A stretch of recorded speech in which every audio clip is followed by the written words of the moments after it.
সম্ভাষণ জ্ঞাপন কৰিছোঁ।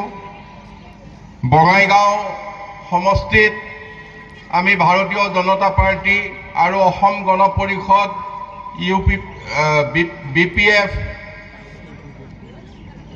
তাৰপিছতে ৰাভা হাছং গণশক্তি সকলো সন্মিলিত যিটো আমাৰ NDA তথা মিত্ৰজোঁট, এই মিত্ৰজোঁটৰ প্ৰাৰ্থী হিচাপে আমি দীপ্তিময়ী চৌধুৰীক ইয়াত সকলোৰে সৰ্বসন্মতক্ৰমে প্ৰক্ষেপ কৰিছোঁ। এই বঙাইগাঁও সমষ্টিত আজি বিগত দিনছোৱাত যিখিনি উন্নয়ন হৈছে, এইখিনি উন্নয়ন গোটেই নামনি অসমৰ এটা চকুত লগা উন্নয়ন। এই ক্ষেত্ৰখনত আমাৰ ডক্টৰ হিমন্ত বিশ্ব শৰ্মা ডাঙৰীয়া মাননীয় মুখ্যমন্ত্ৰী হিচাপে বহুত সঘনাই এই বঙাইগাঁৱলৈ আহিছে, বিভিন্ন আঁচনি ইয়াত উদ্বোধন কৰিছে। ইয়াত বঙাইগাঁৱত আমাৰ চৰকাৰৰ কেবিনেট সভা অনুষ্ঠিত হৈছিলে। বঙাইগাঁৱত আমাৰ মেডিকেল কলেজ ইতিমধ্যে সম্পূৰ্ণ হৈছে। গতিকে বঙাইগাঁও এই আমাৰ বৰ্তমান চৰকাৰখনৰ যি উন্নয়নৰ ধাৰা ইয়াত উজ্বলি উঠা এখন অঞ্চল। এই অঞ্চলত আমাৰ সকলোৰে আশা যে আকৌ এবাৰ হিমন্ত চৰকাৰ, আকৌ এবাৰ আমি ডক্টৰ হিমন্ত বিশ্ব শৰ্মাৰ নেতৃত্বত অসমত NDA চৰকাৰ স্থাপন কৰিব লাগিব। আৰু এইটোৱে আজিৰ দিনটোত আমি সেই ধৰণে আগবাঢ়ি যাবলৈ চেষ্টা কৰিছোঁ আৰু তাৰে আমি প্ৰয়াস। আমি ভাৰতীয় জনতা পাৰ্টি অসম গণ পৰিষদকে ধৰি আমি সকলোৱে একত্ৰিতভাৱে যথেষ্ট বুজাবুজিৰ মাজেৰে আমি আকৌ এবাৰ NDA চৰকাৰ স্থাপন কৰিব লাগিব ডক্টৰ হিমন্ত বিশ্ব শৰ্মা ডাঙৰীয়াৰ নেতৃত্বত। আজিৰ এই সময়ছোৱাত আমি সকলোৱে কিছু কথা অনুভৱ কৰিছোঁ। বিগত চৰকাৰৰ দিনত আমাৰ মাজত যিখিনি আঁচনি আমি পাইছোঁ, সেই আঁচনিখন কোনো কালে কোনো ধৰণে ইয়াৰ আগত কেতিয়াও তেনেকুৱা আঁচনি অহা নাছিল।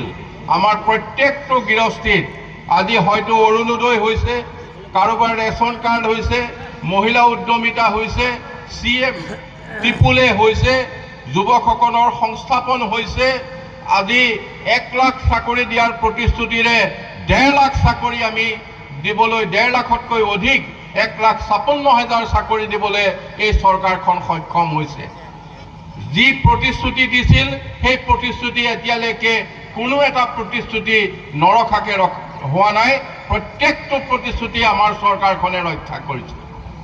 আজি ছাত্ৰ ছাত্ৰীৰ ক্ষেত্ৰত যিখিনি ব্যৱস্থা লৈছে, শিক্ষাৰ ক্ষেত্ৰত বিনামূলীয়া শিক্ষা, স্বাস্থ্যৰ ক্ষেত্ৰত যিখিনি ব্যৱস্থা লৈছে, এইখিনি কেতিয়াও হোৱা নাছিল। গতিকে এনে এখন চৰকাৰ পুনৰ স্থাপন কৰাটো আমাৰ প্ৰত্যেকজন অসমবাসীৰ কাৰণে আজি মূল লক্ষ্য হৈ পৰিছে। আমি মিত্ৰজোঁটে এইখিনি কথা লৈয়ে আমি ৰাইজৰ মাজলৈ আহিছোঁ, পুনৰ আপোনালোকৰ আশীৰ্বাদ বিচাৰি। আমি মিত্ৰজোঁটৰ প্ৰাৰ্থী হিচাপে দীপ্তিময়ী চৌধুৰী ডাঙৰীয়ানীক ইয়াত প্ৰক্ষেপ কৰিছোঁ, ইয়াত আগবঢ়াইছোঁ। ভাৰতীয় জনতা পাৰ্টি অসম গণ পৰিষদকে ধৰি অসম গণ পৰিষদৰ মনোনীত প্ৰাৰ্থী। গতিকে আমি আশা কৰিম আহিব লগা দিনত 9 এপ্ৰিল তাৰিখে গোটেই অসমতে এটা দিনতে নিৰ্বাচন হ'ব। আৰু এই নিৰ্বাচনত আমি হাতীৰ ছবিত ভোট দি দীপ্তিময়ী চৌধুৰীক পুনৰবাৰ বিধানসভাৰ মজিয়ালৈ আমি প্ৰেৰণ কৰিম। এই প্ৰতিশ্ৰুতি, এই সংকল্পৰে আমি একত্ৰিত হৈছোঁ। আমি আশা কৰিছোঁ আপোনালোকৰ সকলোৱে অহা 9 এপ্ৰিল তাৰিখে দীপ্তিময়ী চৌধুৰীক আমি যাতে হাতীৰ ছবিত ভোট দি পুনৰবাৰ বিধায়িকা হিচাপে বঙাইগাঁও সমষ্টিত আমি পাওঁ। আমি যাতে মিত্ৰজোঁটৰ এজন প্ৰাৰ্থী হিচাপে তেখেতক ইয়াৰ পৰা নিৰ্বাচিত কৰি পঠাব পাৰোঁ, সকলোকে এই আহ্বান জনালোঁ। আৰু মই বিশেষ কথা ক'বলৈ সময়ৰ অভাৱৰ কাৰণে কোৱা নাই। আমাৰ দলৰ সভাপতি অতুল বৰা ডাঙৰীয়াই বাকী সকলো কথা আপোনালোকক দাঙি ধৰিব। মই ইমানখিনি কথা কৈ বক্তব্য সামৰিবলৈ বিচাৰিছোঁ।